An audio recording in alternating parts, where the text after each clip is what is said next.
Aquella noche, el silencio de la casa era casi absoluto. Hacían falta las risas y los pasos veloces de mi hijo, Nachito, de 6 años. Habían pasado ya un par de semanas desde que Andrea, mi esposa, y yo notamos el cambio en nuestro hijo. Al principio lo atribuimos a una fase, alguna pesadilla pasajera que acabaría disipándose con el tiempo. Pero ahora la situación era otra. Cada noche, Nachito se despertaba llorando, envuelto en un terror inexplicable, y se arrojaba a los brazos de Andrea, suplicando que no lo dejáramos solo. Empezamos a turnarnos para dormir junto a él, sentados en la vieja mecedora que quedaba junto a su cama. Sus manitas se aferraban a las nuestras, mientras sus ojitos se movían de un lado al otro, vigilando las esquinas del cuarto. A veces parecía escuchar algo que nosotros no oíamos. Con el rostro pálido y la mirada asustada, susurraba sobre sombras que acechaban detrás de los muebles y manos que lo tocaban cuando cerraba los ojos. Con el paso de los días, Nachito se volvió cada vez más reservado. Unas ojeras profundas aparecieron bajo sus ojos y apenas hablaba con otros niños. Ya no quería salir a jugar y pasaba las tardes sentado en su cuarto, abrazando a su peluche favorito, un conejo gris que Andrea le había dado cuando era bebé. Cada vez que intentaba preguntarle qué lo asustaba tanto, él me miraba como si tuviera miedo de que esas palabras atrajeran algo más, algo que lo observaba desde las sombras. Después de otro día de trabajo en el hospital, llegué cansado a casa, con las manos todavía oliendo a medicamentos. Andrea me recibió en el pasillo. Su figura parecía más pequeña, más apagada. «Nachito», fue todo lo que murmuró. No pude evitar el impulso de subir corriendo las escaleras hacia la habitación de mi hijo. Él estaba allí, acurrucado en su cama, quieto. Sus manos se aferraban al borde de la cobija y sus ojitos, dos grandes espejos de terror, me buscaron en cuanto abrí la puerta. «Papá, ellos no me dejan dormir». Su voz era un eco, el reflejo de un miedo que ningún niño de su edad debería conocer. Una noche, cuando ya no soportábamos ver a nuestro hijo en ese estado, Andrea decidió ir a hablar con un sacerdote de la parroquia. Yo no era un hombre particularmente devoto, pero estaba dispuesto a cualquier cosa para ayudar a Nachito. El sacerdote escuchó con paciencia y tras unos momentos de reflexión nos recomendó que buscáramos la ayuda de un anciano del pueblo, un hombre que, según él, sabía cómo lidiar con lo que llamaban almas errantes. Nos dirigimos a la casa de ese hombre, quien vivía solo en las afueras del pueblo. Al entrar, percibimos un olor a incienso y velas.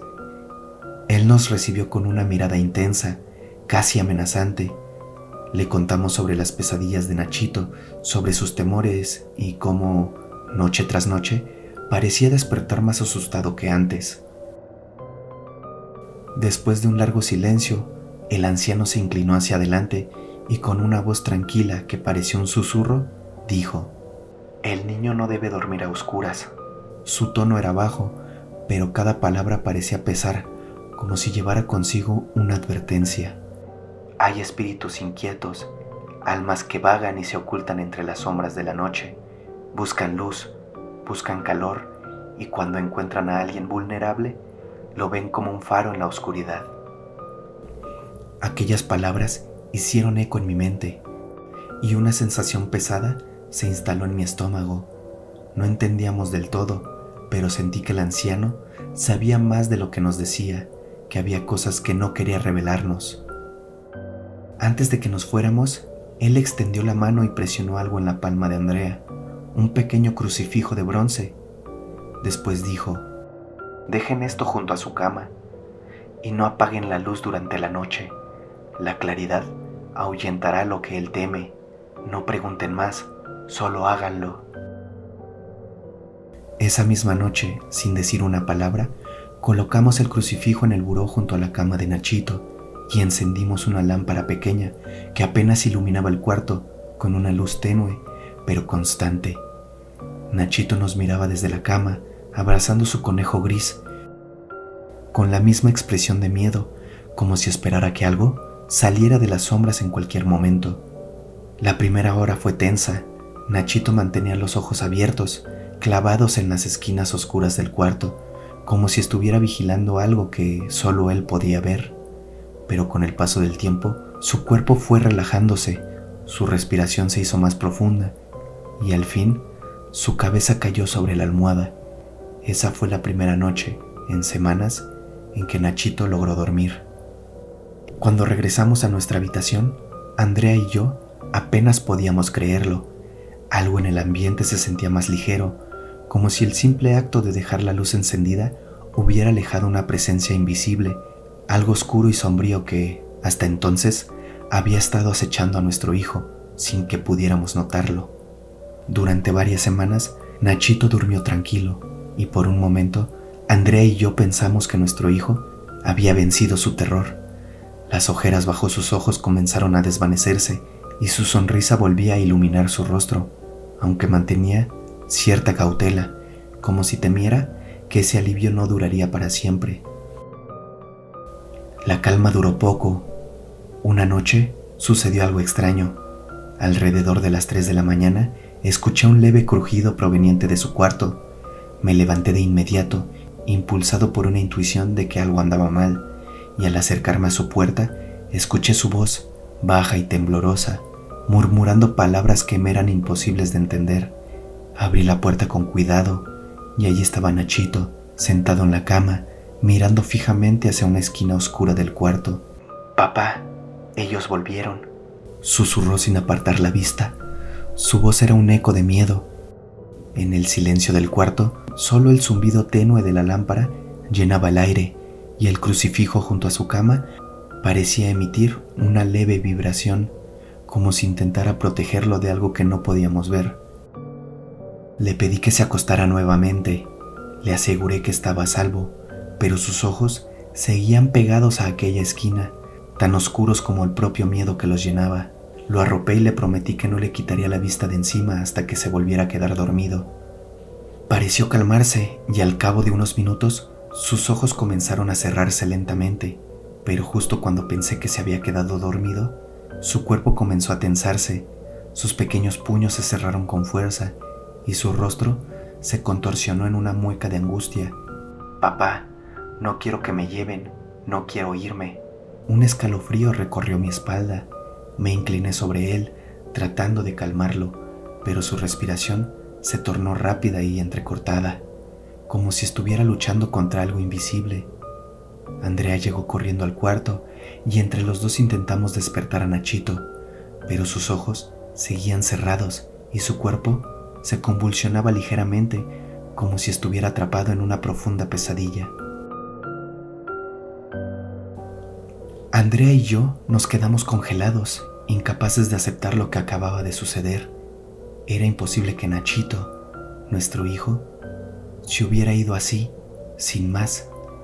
Pero allí estaba, inmóvil en su cama, sus pequeños dedos aún aferrándose al borde de la cobija, como si en sus últimos momentos hubiera tratado de sostenerse a la vida, a nosotros, mientras algo más fuerte arrastraba su alma.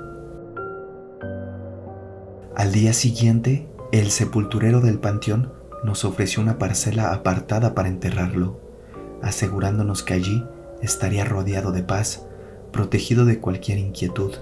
Mi esposa y yo aceptamos sin protestar. Estábamos demasiado destrozados.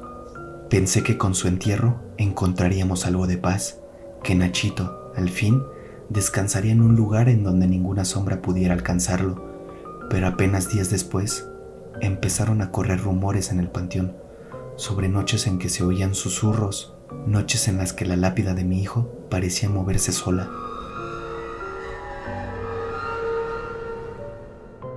Al principio pensé que era algún rumor morboso, algo que la gente inventaba para darle misterio a la tragedia, pero la frecuencia de las historias y los susurros de la gente terminaron por convencerme de que había algo más. Fue entonces cuando decidí hacer lo que cualquier padre haría si creyera que su hijo lo necesitaba. Pasaría una noche en el panteón, solo, vigilando su tumba.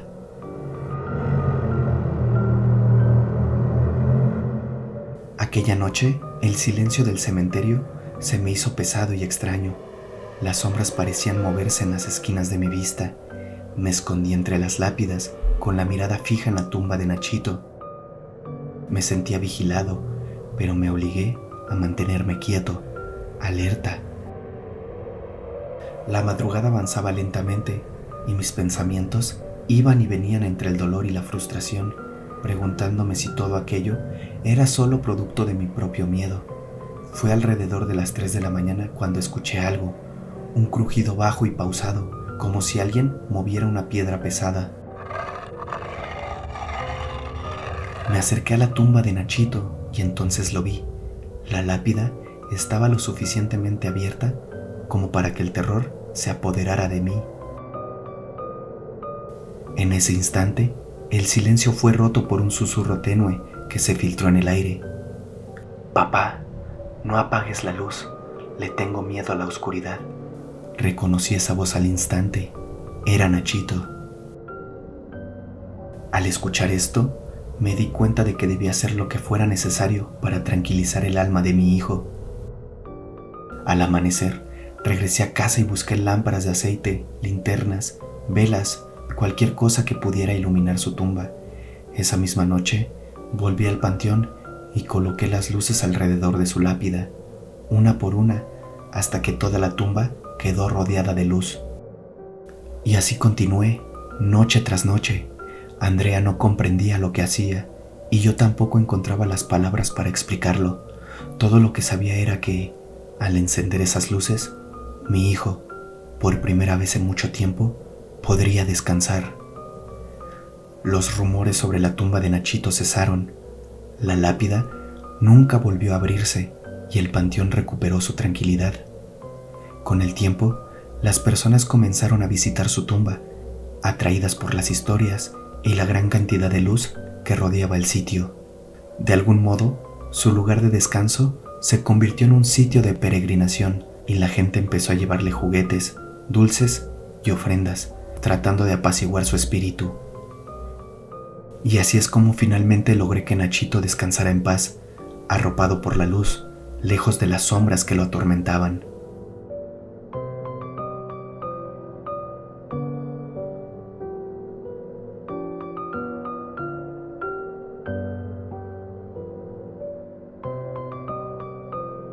Los ecos de la historia que acabas de escuchar se desvanecen en la penumbra. Pero recuerda, lo desconocido no tiene final. Si te atreves a seguir explorando los misterios que acechan en la sombra, los susurros que se esconden en la noche y los secretos que yacen en los rincones olvidados de tu mente, no estás solo. Puedes encontrarme como Narradores Nocturnos en YouTube, TikTok e Instagram. Allí, el miedo nunca descansa y siempre hay un nuevo enigma esperando ser revelado. Nos vemos en los límites de lo inexplicable.